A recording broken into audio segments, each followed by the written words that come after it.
It'll be all right. But, you know. And we're live. Welcome once again to Let's Talk About, our series, chatting about all kinds of weird and wonderful things that happen to everyday mortals during life. So, I am here with the lovely Lainie from Big Girls Really Do Cry. And today's subject is going to be loneliness. And it's a massive subject, absolutely huge subject. So anyone who's coming into the chat, do please contribute and tell us what's going on. I don't think there's anyone there yet. They must be having a late lunch. Yes. Yes. There must be. That's what it is. I reckon they're all out because we've got glorious sunshine here. There isn't a cloud in the sky and it's feeling very spring-like, unlike yesterday, which was miserable as whatever. Yeah, it's sunny here, but it's quite cold, so not the greatest, but yeah, it's nice to see the sun. It is. It makes a difference, doesn't it? So, yeah, we'll all get warmer one day as well. But, one thing at a time. Yeah. Oh, Leanne's in. Good I know. afternoon. Hello and welcome. It's just you. Just you. I'm sure other people are popping as and when. And I know lots of people do watch this on catch up. So, because 2 o'clock on an afternoon doesn't suit everyone. No, true. Oh, dear. Well, loneliness. Yes, there is a big difference between being alone and being lonely, because it's not about the number of people that are around you. It's about your state of mind and how you're feeling. So you can feel alone in a most busy, crowded, sociable situation. You can feel incredibly alone. It's not just a case of people who've chosen to live alone. It can be people who, of course, anyone who's lost anybody is going to be feeling lonely too. But we're also looking at the whole state of mind about what loneliness is and how it can affect you. And you can want to be alone. Oh yes, and that doesn't mean you're lonely because it's just a choice, isn't it? absolutely. So Yeah. I've been told I'm very happy in my own company, and I am. I don't tend to feel lonely per se. That doesn't mean there aren't times when I'm in a room full of people and I'm thinking, oh my God, I feel very out on a limb. But that happens. It tends to happen to sort of the introverts amongst us, because we're just not always comfortable in a social situation. But that's a whole thing by itself. That is. I'm just getting the notification that we're live here. So we'll have some peeps popping in. Yeah. But yeah, I totally get that. I've been in situations where I felt very alone, like as you said, in a crowded room kind of thing. And then I've also been in situations where I'm not lonely. I just want some time on my own, like just as you said, just for some peace and quiet and just to zone out to the world for a bit, because sometimes I think you need that. Yeah, I know I get to the stage where I find, if I've had a very social time, I find the whole interaction, I need time to step back from it and kind of like recharge my batteries. It's like I run out of juice for socialising. I need to retreat for a while, or sit with a book, or just stare out of a window, or go out in the garden, or do something that doesn't involve having to think about what I'm going to say to people. I can be chatty when the mood takes me, but quite often I think people who've got a loneliness issue often feel isolated and cut off, and I think that's a very negative place to be.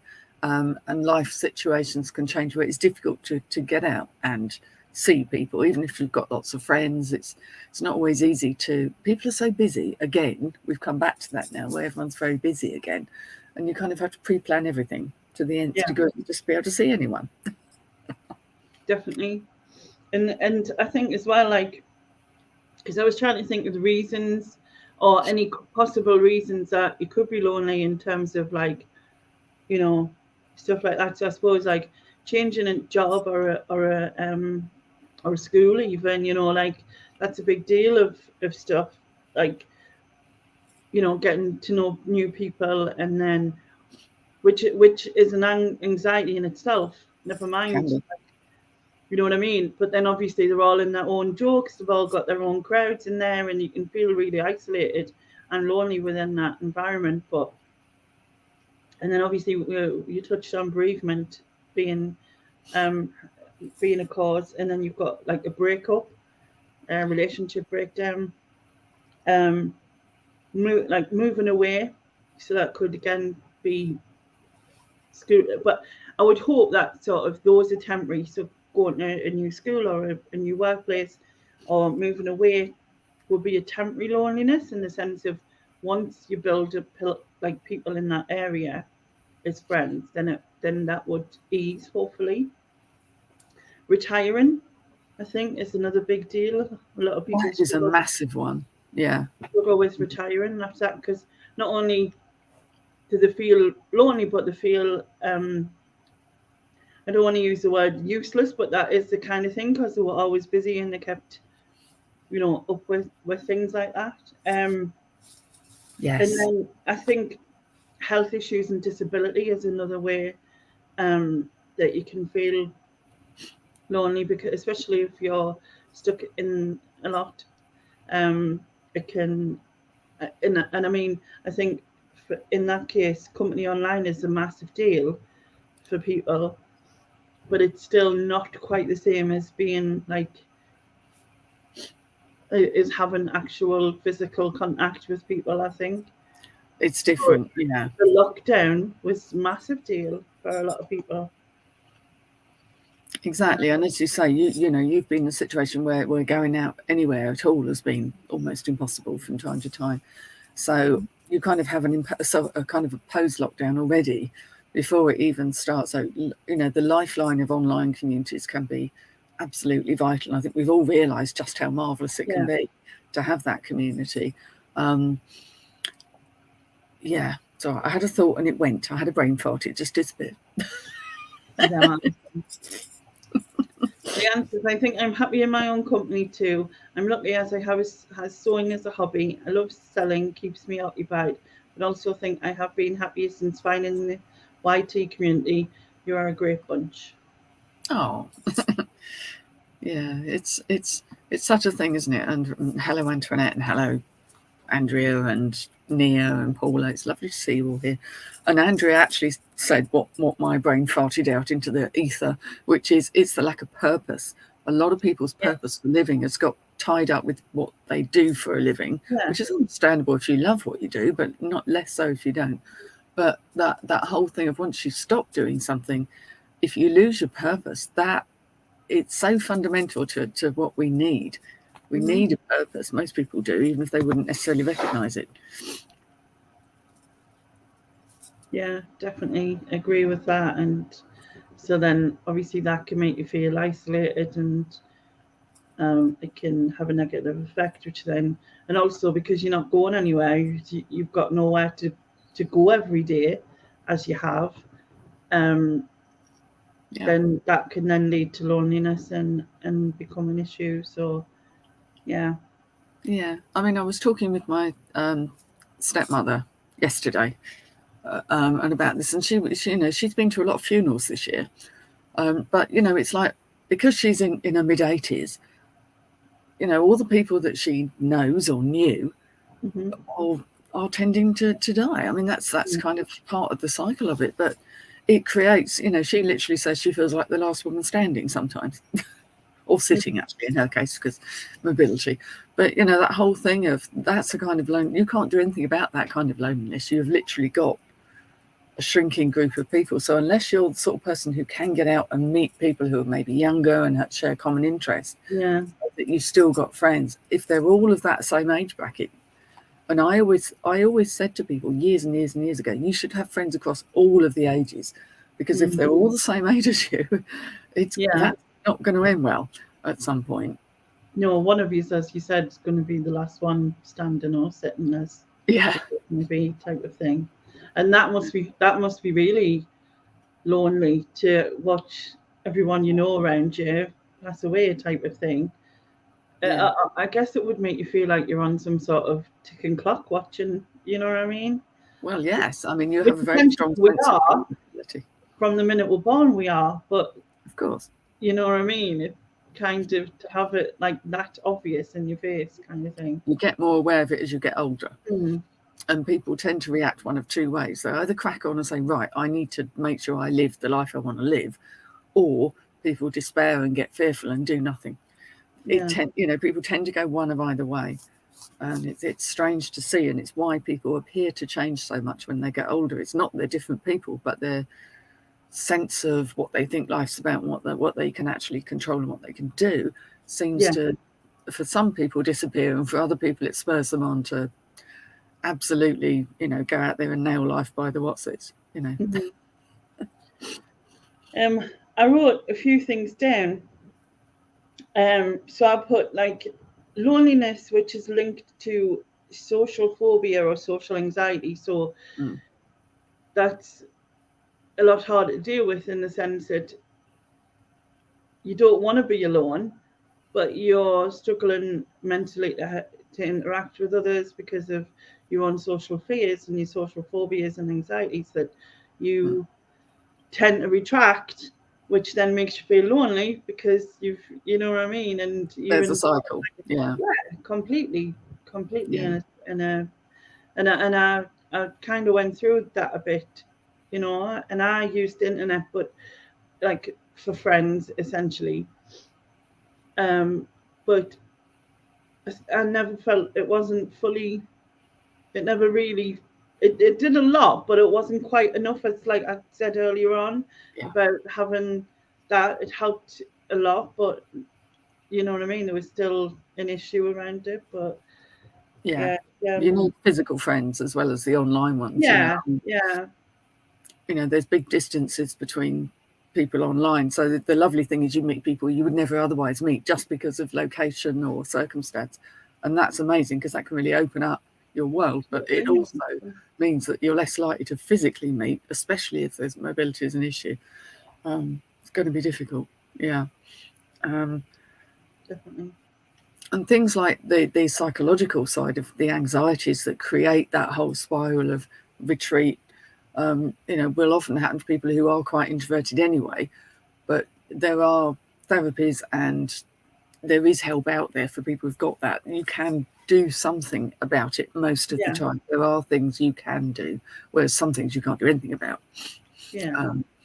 But there are ways of doing it. I mean, I'm not so far on the introvert scale or the anxious scale that I can't talk to anybody.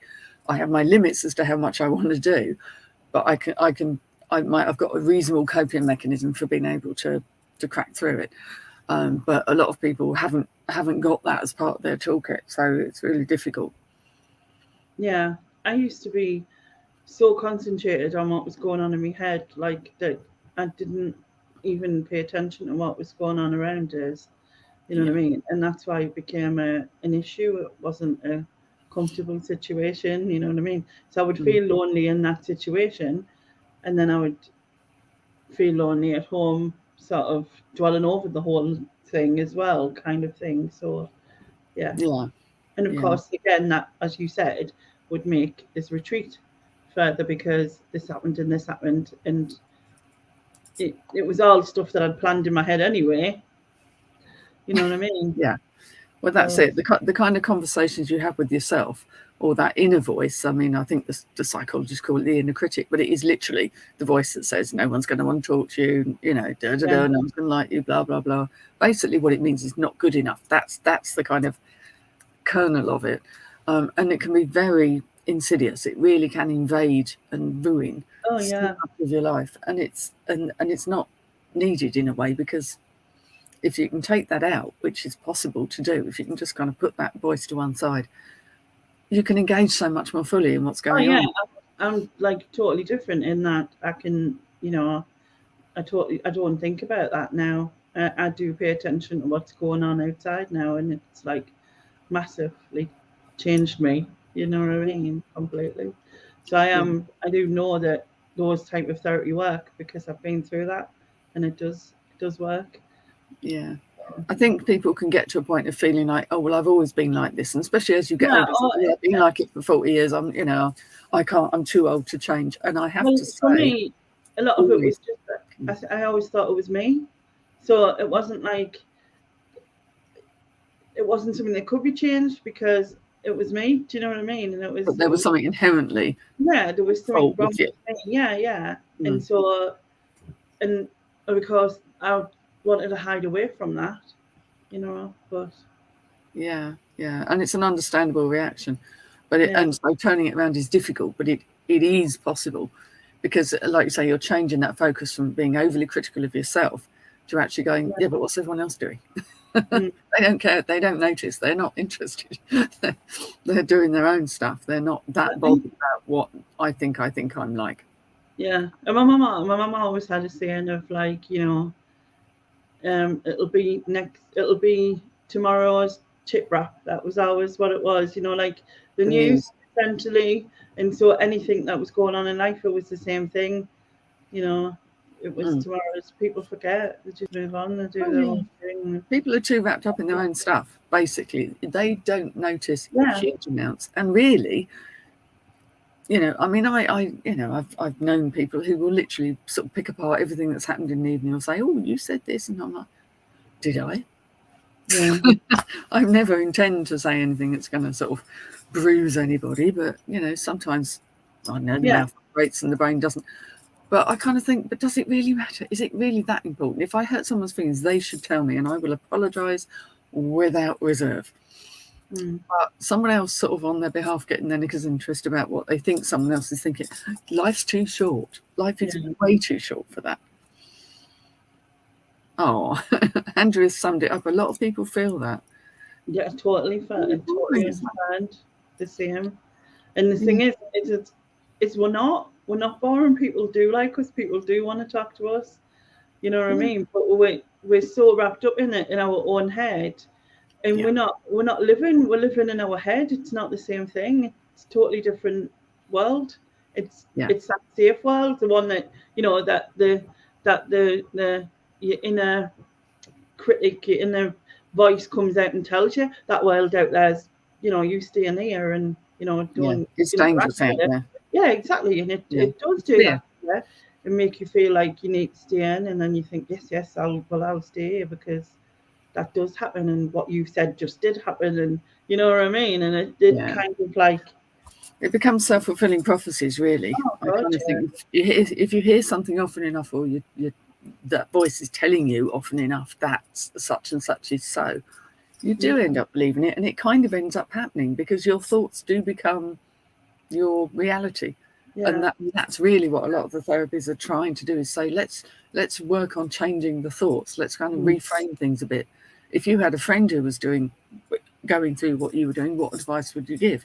So why is the friend more deserving of kindness, compassion, unconditional love than you are? Because everybody's entitled to exactly the same. That's one of the things I started to do to myself. If I wouldn't say this to someone else, then I won't say it to myself. That's one of the things I used to think. Like, you know what I mean? I don't even need to do that now because it's just automatic. But like, if ever I started go, oh, you useless, oh, you this, the other, I go, look, if I won't say that to such and such, and I'm not saying it to myself, and it just exactly. Yeah. It's putting other people first, and it comes thinking that somehow you are less than everyone else. And that's, again, a good enough thing. They always come down to it's good enough and fear. That seems to be what underpins almost everything that goes on for people in day-to-day life, and how harshly you judge yourself when you would never judge someone else that way. And the funny thing is that when you're going through it, you genuinely believe no one will understand. Yeah. You know what I mean? That it's part of you. It's you, how you feel, and it's what you are, and no one would get that. And yet, every single one of us, there's no one who doesn't suffer with their mind telling them they're not good enough in whatever it is. Do you know what I mean? Like, very few people don't have that, and I worry about somebody that never has that, because that's a whole nother problem. Yeah. We all doubt ourselves and don't feel good enough, and have our moments of, you know, doubting everything we've ever done. But on balance, you want it to be that most of the time you think, nah, it'll be all right, it's fine. Yeah. And so, like, obviously that's the social sort of phobia, anxiety that leads to loneliness, that can, you know what I mean, that you'll push aside because there's still that safety aspect of what you're doing that rules everything, isn't it? But being safe is again the thing about trying to hide fear.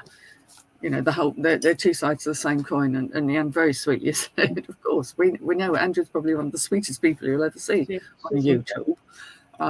But this is it, you see.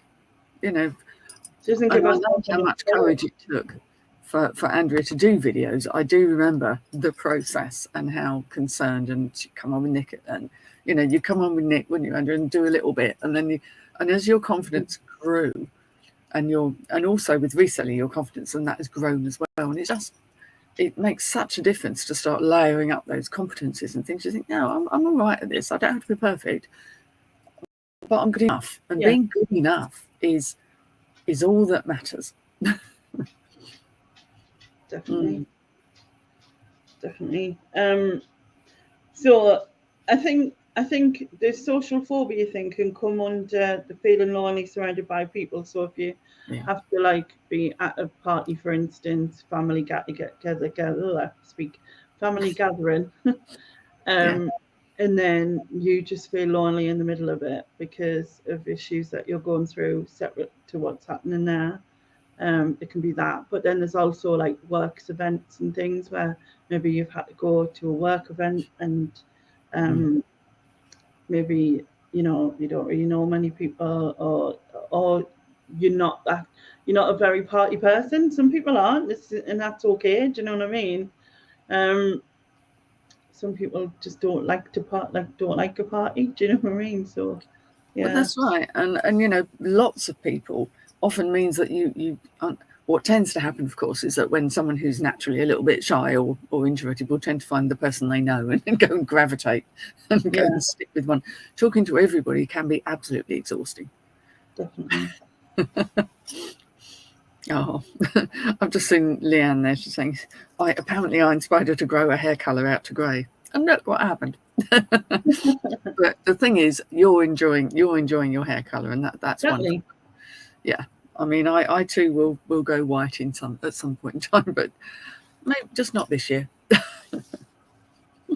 Alice says, I often thought it would be nice if we had a little box of cards with other people's thoughts about us that we could just open and read when we have these negative thoughts. Yeah. And you'd be surprised, you know what I mean? Like what people think of you, and you kind of like think, but I'm just like, and you know, people have said stuff about me, and but I'm just me. Like it's like you haven't done anything. But the thing is, who you are is absolutely good enough. It's fine. There are people who like you.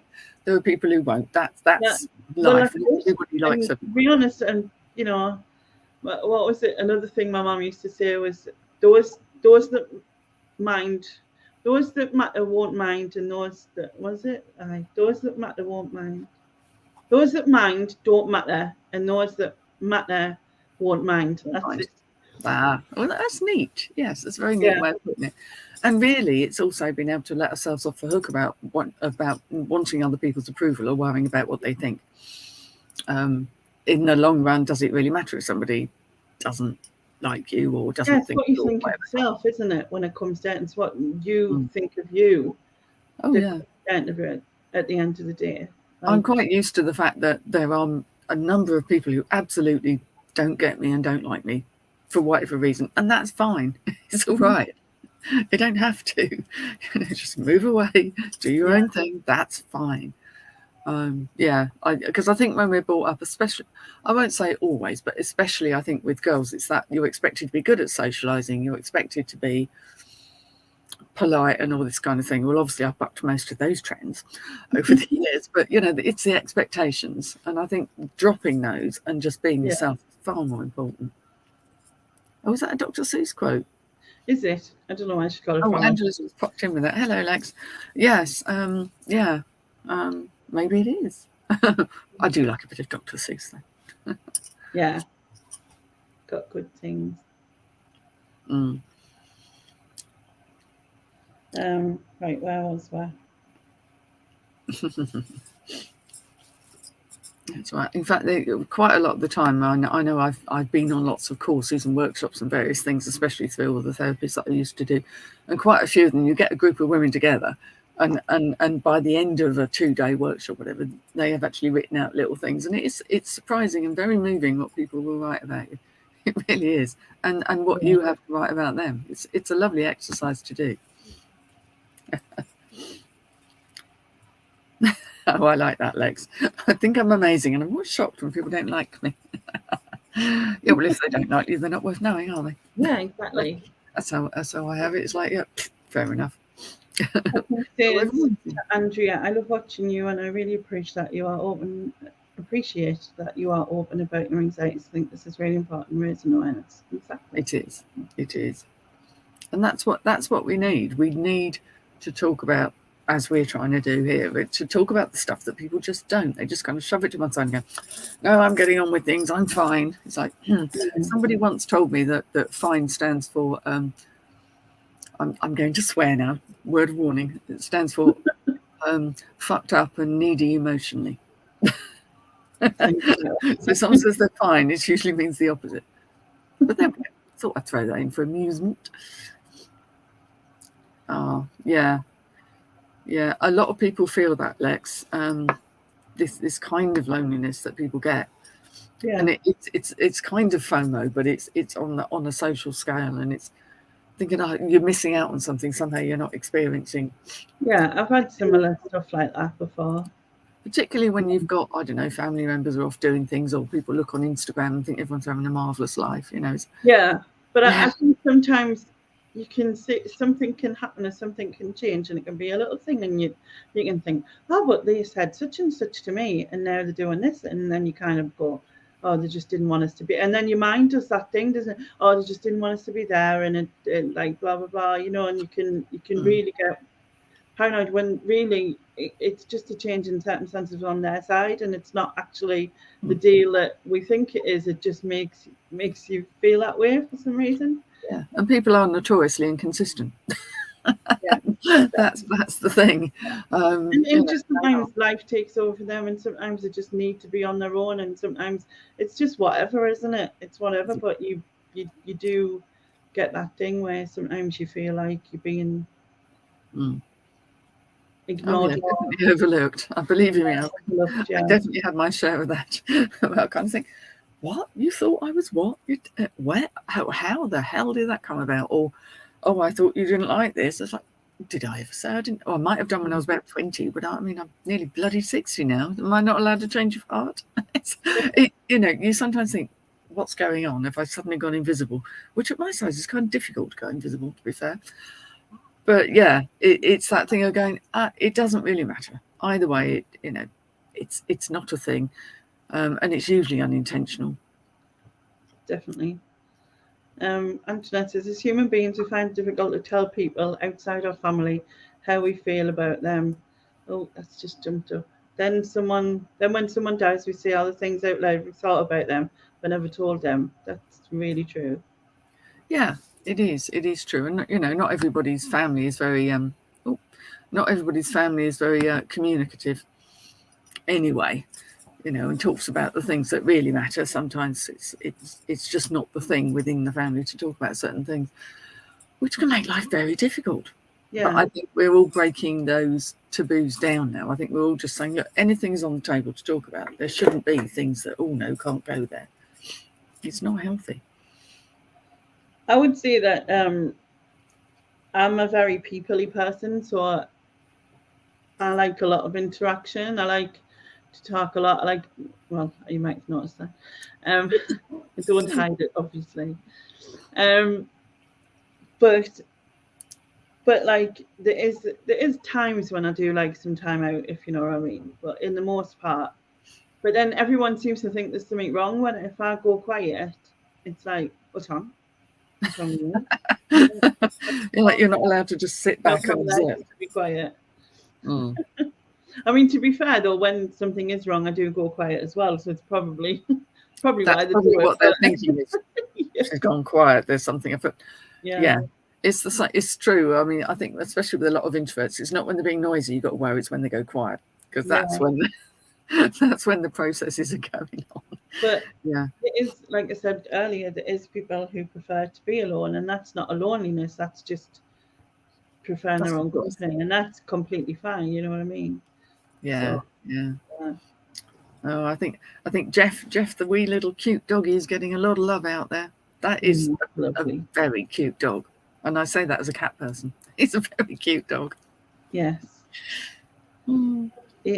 I mean, obviously, I have to say Jasper's better because, like, it's Jasper, you know what I mean? And like, would be really huffy, but He wouldn't like it. They're like cute together. They can be both cute. I just love his ears because they're like ping, don't they? Like ping. Oh, yeah, it's It's cheerful just ears. bush ears. I like this one too. This is another Dr. Seuss one by the look of things. Don't cry because it's over, smile because it happened.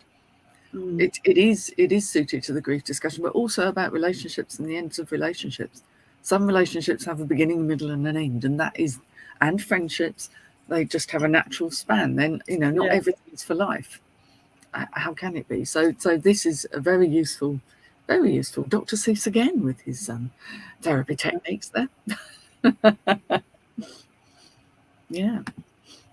And there was I'm forgetting who the quote was by.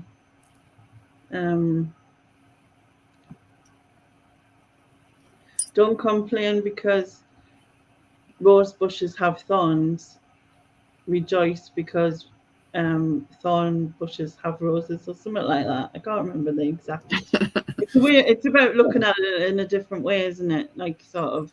Which is really about reframing something. So if you've got a picture frame around something, a thought, a memory that is a negative thing, it's like, well, can we find a way to change that frame to make it, to look at it from a different perspective, to kind of shift things slightly, to re-examine it, because it can make all the difference. Because thoughts get very stuck in your head. You'll end up going down a very worn path, meandering down from, oh, I'm not feeling brilliant, right down to the depths of despair. If you let yourself, sometimes you can really take yourself right down that path. Yeah. And of course, what can work so well is if you're starting to catch yourself as you start to go down that path and go, you know what? Yeah. Let's try going somewhere slightly different with this. But it's the awareness that you're following a worn path and it's not autopilot, and also being able to say to yourself, okay, where else can we go with this?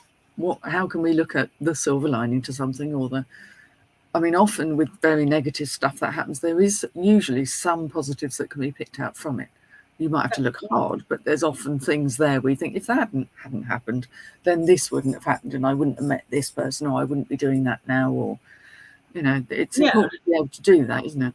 I don't know if I said that last week, but that's something that obviously, if my knees hadn't been the way they were, then, my life would have been different, and I never ended up with, I think it was because I said if I'd sorted my mental health out at an earlier date, then I wouldn't have done what I've done. I would never have done YouTube. I would probably never have known all of you, and that would have been, that's something that, how do you swap that? You can't, you know what I mean? It's like, so, yeah. Yeah, you can't undo what's gone before, but you can change your future. You can say from here on in, I want to try this, or I want to do things slightly differently. I found myself, I got a bit fed up the other day because I found out that my favourite yoga class that I go to, first world problems, but is stopping. Understandably, the teacher wants to do other things and is moving on. But it's like, oh, bugger, now what am I going to do? So I tried looking around, I got a bit happy and thought, well, I'll have a look around for another yoga class. Couldn't find anything that suited me and my timings. But I've actually decided I'm going to do Pilates instead, which is something a bit different, a bit new. I'm like, well, maybe it's time. Well, a new challenge and a new change. It's always good, isn't it? And they're not so far away from each other. And I kind of thought, well, I might learn something different, meet some new people. Who knows what will lead to? It's being able to say yes to stuff that perhaps is, if you're not particularly fond of change all the time, it can be a bit wearing to have to go along with it. But it's better to flow with it than it is to try and fight it, I find. Yeah, definitely. Like I said, on loneliness again, I am happy to be alone if it's my choice. But forced loneliness, I don't do well with. But I guess that's the same for most people. Yeah, I would say that. I think further down, Polly said about, like, what do you mean, like, forced loneliness? And she's like being left out or trapped or controlled type of thing. But I would assume, like, especially if, like, you're free, but no one else is in it. And when you get to like sort of our age, which is really young, obviously, then then everyone's got a lot of their own life to deal with. So to be able to all meet up in a one time, you might so like everyone else might be able to do it a couple of times, and they might have met up and you not being able to make it, and then when you're available, no one else is. So it's kind of like that could be like a forced loneliness in that sense, because then you feel like, oh well, everyone makes it when I'm not there, type of thing. You know what I mean? When it's just really life, but it happens that way. Well, that whole thing about being, sort of trapped or controlled. I mean, that's a whole big thing, because people do fall into those patterns, and that if someone's being controlled by somebody else, or they're attempting to be coercive, often they will isolate the person anyway, and also like physically, limit their movements. But being left, and the fears that go around that, which is sort of fear of abandonment, really, that's what it comes down to. So many people have it because quite often they've experienced it on some level, and the rejection absolutely can be some of the most painful things, because you invest so much into something and then it's not there. It's one of the biggest changes, and it can be a shock. Can be a shock, and again, it makes you feel very lonely, because you think you're the only person in the world that feels like this at the time.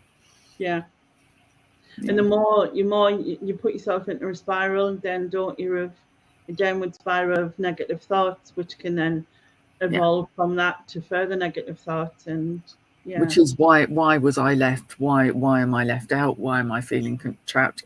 What's wrong with me? I'm not good enough. I've done something wrong. I'm not right. And that's I'm not right. It's so pervasive. It literally kind of flows through every area of your life and contaminates everything. And when I was a therapist and I work with people like that, you really start from the ground up, because you have to rebuild someone's confidence in that they are good enough and that they are okay. And they deserve good things. You have to literally start from the ground up. Doing small positive things is one thing that I did with that. So I think it's a good thing to do small positive things in the right direction to keep slowly boosting you back up, isn't it?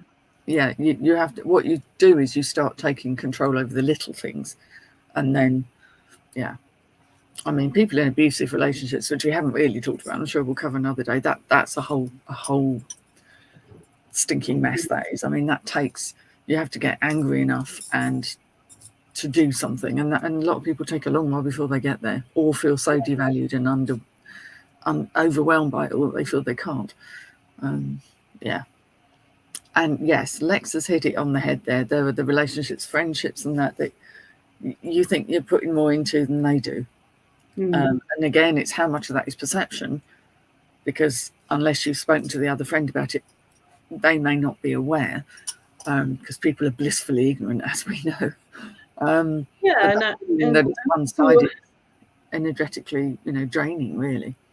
And also people put in different levels of amounts. It's not that they necessarily mean the less of a friend, essentially. It's just that some people are more given, I guess, and some people have more time, some people have more, you don't know, I suppose, what's going on in other people's heads. Some people genuinely have less to give, or feel, just feel that they are unable to. Like whatever it is that they've been through growing up and things like that can cause hugely. Well, that's where a lot of this stuff comes from. That feeling of loneliness doesn't just suddenly start when you're a teenager and you've been dumped by your first boyfriend. It's normally quite well embedded by that point. It's a difficult one to deprogram, and I always say it's the gift that an awful lot of people have accidentally got from their parents that they didn't want. So the work of therapy is normally trying to actually just kind of give that gift back and go, no thanks. Definitely. Really hard. Big stuff, deep stuff.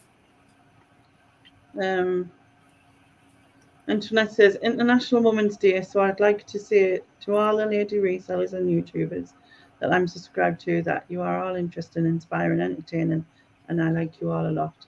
I've said it. Oh. Bless. Yeah, It's that one, didn't see it. That's fantastic.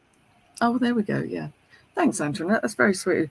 And like I say, it's International Women's Day. What a good day for speaking out. The disempowerment of women is something that is changing, but still has a hell of a way to go. So every little step we take is in the right direction, I feel. Definitely. Definitely. It's such a like it's a strange thing because we all feel it over time, like so many of us, like majority of us probably, in those situations where you feel like you're left out or you feel like you're putting more into it than other people. But yeah, we mostly just put up with it, don't we? And we just crack on. We don't say anything apart from internally how we are negative towards us. Do you know what I mean? When if we were probably just open enough and said, but I think it's that rejection or them coming back at you and saying it's just you, and you know what I mean, because you do feel that anyway. So whereas That's probably that makes you not do it. Whereas if you spoke out about it, they could possibly say, well, I think, I feel that about when everyone else does this and I don't get the part of it. Or, you know what I mean? And it could be just something simple like that. And it could be. I mean, the feelings are complex and they're very real, but quite often it can be changed. The whole thing about being able to be assertive, in other words, state your needs and wants, and the other person doesn't have to say yes, but being honest about your feelings without hurting theirs, is so much easier to say than it is to actually do. What we tend to do is say nothing, and then resentment sits there in the back of your mind and festers away beautifully until it's given an opportunity to come out. And often it's something and nothing. But it's that the whole feeling of, oh, I can't be good enough. They're not paying me any attention. I'm not. And it can be unpicked, but yes, it takes time. And to realise that probably the other people also feel that as well a lot of the time. Not a lot of the time, but we just don't say anything, and then we're all sort of in that same situation, probably having similar feelings at different times. Exactly. I mean, I've got a lot of friends, and I've got some friends at the moment. It's that time of year. There seems to be a couple of them who have got serious health issues going on. So obviously that's where my attention goes. I will support as best I can, but it does mean sometimes that the other friends have had to take a little bit of a back seat. So when I've had a chance to let somebody go, look, I'm not ignoring you, I'm just right in the middle of this, because I try and say, but then obviously there are some friends where it's like, you don't speak to them for ages because life gets in the way, and then you suddenly go, I really need to talk to them, it's been too long, and then it's like you never left off. It's just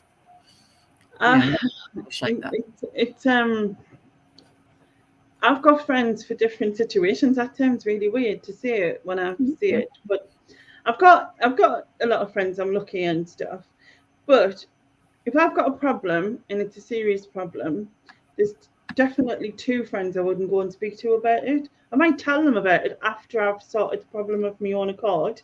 Yeah. But I won't go with it when I'm in the middle of the problem because they catastrophize everything. Yeah. And that is not good for me. You know what I mean? I don't need that.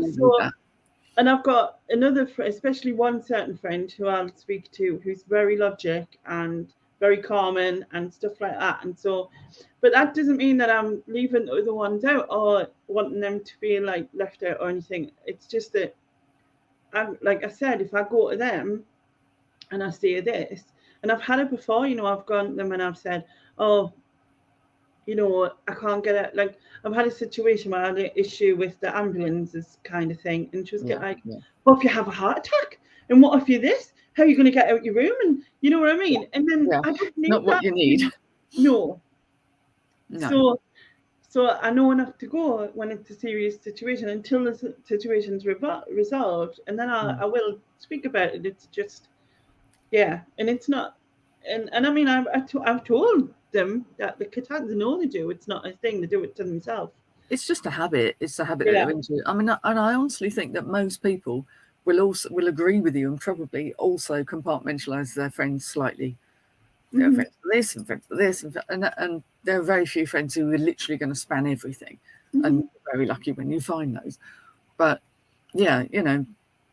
it's different people have a different idea about what being a good friend is as well. So yeah, I think, but recognizing that and going, well, okay, I'm not going to load them with this because I know where that's going to go, and it's not going to do either of us any good. So let's just it's fair enough.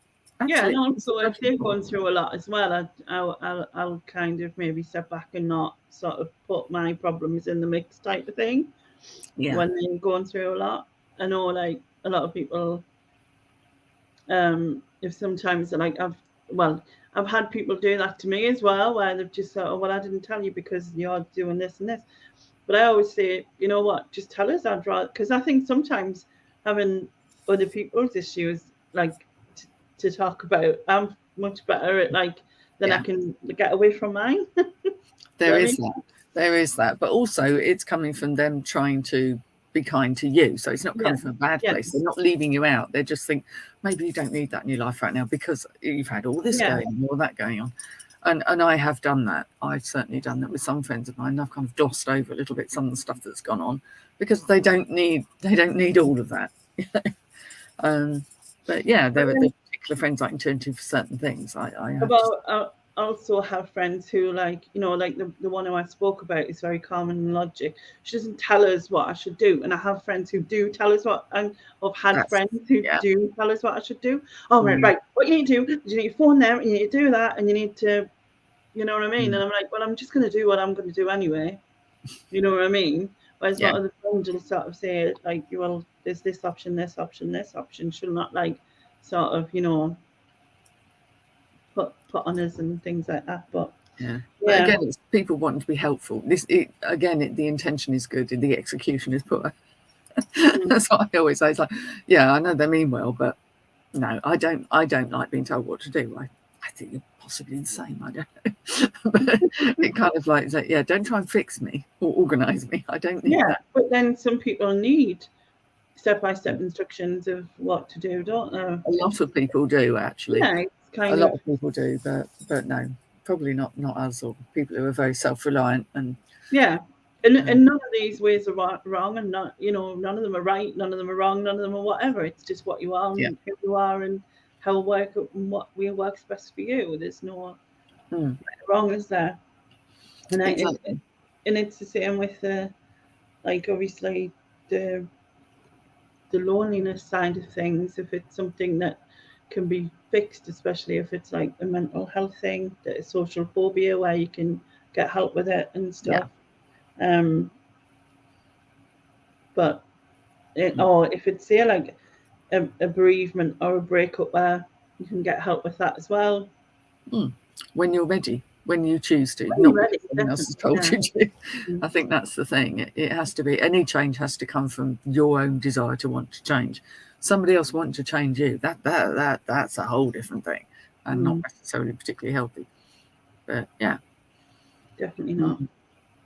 Yeah, seen that before. As Paul was saying, we're so cruel to ourselves, and absolutely, you know, we say things to ourselves we wouldn't dream of saying to somebody else ever. And if somebody else said them to us, we'd be pretty miffed off. But we say things to ourselves that really you think that shouldn't have a place in your head. It's like, no, not having it. And yes, Krista, a crowded room can be a very lonely place.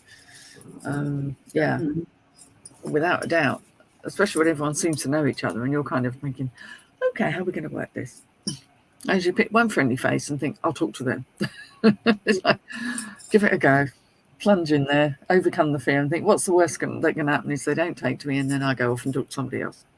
I think if anyone in the side chat does that thing where they do talk to themselves terribly, then I think the one thing you should say to yourself, like, is to, when I say this to someone, if it's someone you love, whether it be your child, your partner, your brother, your sister, friend, whatever, just pick one person and say, will I say this to them? And then the answer is always no. And then don't do it yourself. That's it. That's my one thing. Like, it's wise words, very wise words, because it really does make a difference if you catch yourself thinking something like that. Oh, no, where's that come from? Yeah. Not sure where that popped up. popped up from. Not sure I want to have that thought in my head. Thank you very much. Yeah, definitely. Yeah, and having, it's difficult, but having friends you can confide in. As I refer to friends, chosen family, because family always comes with caveats. That can be either way. You don't always get on with your family. That's sometimes how it works. But your chosen family and your dearest friends, if they're friends of any sort, will want to support you. So they are. It does need to be two-way traffic. I think occasionally you'll get friendships where it can be very one-way, and that isn't particularly healthy. Oh yeah, I've had that as well. We've all had that. I think we have, and it's good to end that. Yeah, you know what I mean. Yeah. They don't last, those kind of friendships, and they end up wearing you out, making you cross, and you then end up having to kind of step back from it, or getting hurt by it and closing it. And it's really hard to be hurt by someone you've cared about or helped over the years, and you've got a real investment and care for. But sometimes you have to step away, and it's very difficult. Difficult but necessary, I think. Yeah. Your own sanity in the long term. Well, yes, you may question your decision, but nonetheless, you still made a decision. And it's that whole thing, a lot of people will put off making a decision about almost anything. But it's like, well, if you don't make a decision, you've really made one, which is not to do anything. So the situation keeps rolling on. So it is important to stop and, hello, is it a post? No, it's just my brother. Oh, hello, Lainie's brother. He's got Going back. Yeah, he'll understand. Or bad timing is what I. Oh dear. I was just thinking, what subject we're going to discuss next week. Yes, that would be a good idea, because nearly forgot this week's one. If anyone in the side chat has any suggestions they'd like to put forward, otherwise we can just pick something off what we have, which is we have a list still. We have life, stroke, work, health issues, mental health, and love and relationships, which we kind of almost started on today, haven't we? He really wants to talk to you. Let him know you're all right. I'm live on the internet. Please don't swear. I'm live on the internet. Please don't swear. I'll ring you back, Reed. All right. Bye. Okay. Nice summation from Andrea there. Yes, there's a difference, isn't there? And who are the true friends? Probably the first lot. Yeah. Yeah. It's a sad state of affairs. There are people out there who are just interested in themselves, and they're probably the ones that's best to avoid, really.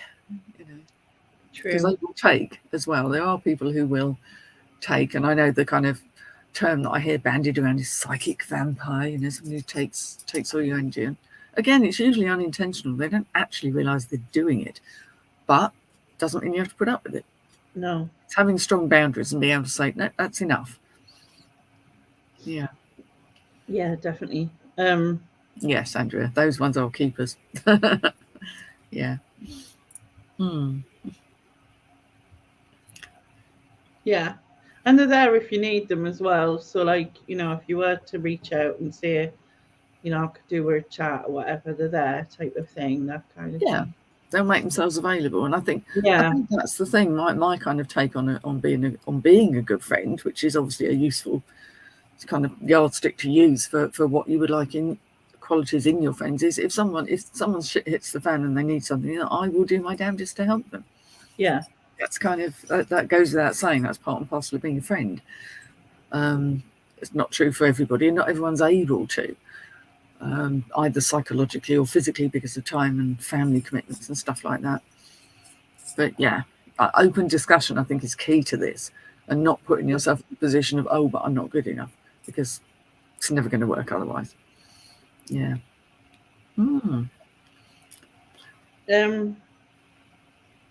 Right. So in terms of what we'll talk about next week, should we just go with life and work?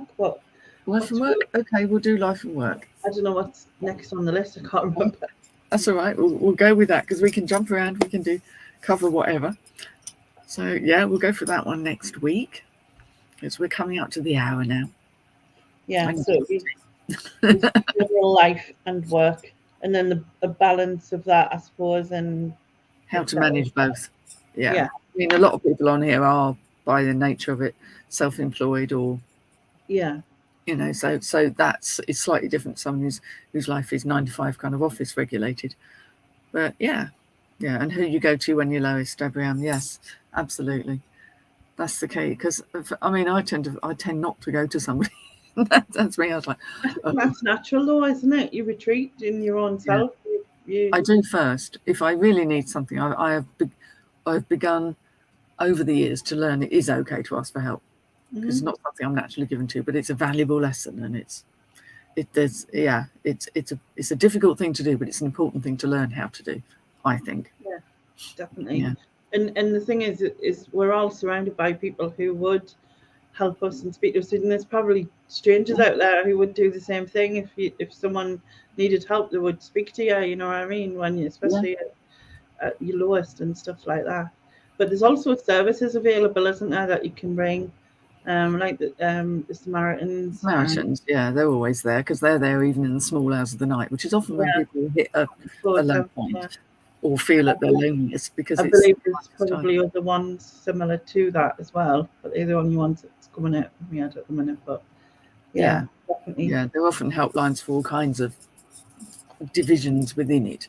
But I do think that there's got to be an emphasis on sort of local communities and your neighbours and your immediate area, because that's really where you want to be able to feel comfortable and at home and not too lonely. You need to be able to feel you can talk to people and make new friends in the area. Oh, Leanne wants Lex to do some more live chats. Gets now. She's really good at them. I agree with Leanne. She is. And maybe it's because there's a certain amount of thought and apprehension that means that it's good. Maybe she needs like an interview style, and someone come on and interview her or something. Yeah, something like that. Then might make her feel less anxious about it. Yeah, rather than just being on your own, because it's much easier when you've got someone to sort of because you've got someone to chat with. It does make it easier than trying to keep the conversation going when it's yourself and then you're just going. And then and you can do a little bit of a panic, can't you? You might go, oh my God, what do I say? Nobody said anything, and then you go in with something. Yes, nobody wants to have a panic on live screen, isn't it? It's not good, but it's understandable. But yeah, that's the thing about doing things with somebody else. It takes the pressure off. Yeah. Andrea and Lex, then. I will tune in for that. Thank you. Absolutely. That would be interesting, yes. Absolutely. So, well, we're coming up to the hour. Thank you, everyone, for joining us. Thank you for your lovely contributions, as always. Thank you to the lovely Lainie. That way. And we will see you all next. Well, Andrea's up for it. There we go. So, start of a new show there. The more the merrier. So, we will see you all next week at the same time, but on Lainie's channel. Yes. Because Really Do Cry at 2:00 next Tuesday. So bye-bye for now. Awkward waving. Here we go. Let's see if we can end the broadcast. Bye. Yeah, here we go. Yes.